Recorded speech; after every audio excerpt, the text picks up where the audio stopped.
নাম ধন্য কৃষক ইসমাইল হোসেন।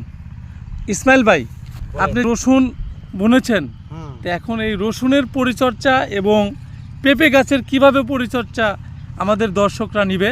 আসলে পেঁপে গাছের পাশাপাশি এটা একটা ফসল পাওয়া যায় এই পাশাপাশি। সেই সঙ্গে আমি বলতে চাই, এই পেঁপে গাছ হলো আপনার হলো 1 বছরের ফসল বা 2 বছরের ফসল। এটা পাশাপাশি অন্যান্য ফসল করা যায়, যেটা মৌসুমী ফসল যেটা কয়। আর আমি বলতে চাই,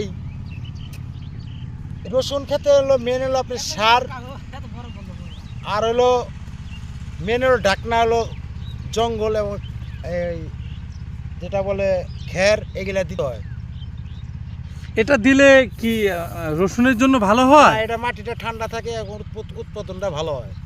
ঠিক আছে ভাই, তাহলে ভালো থাকবেন। আপনার কথাগুলি শুনে যাতে আমাদের প্রান্তিক কৃষক ভাইয়েরা উপকৃত হয়।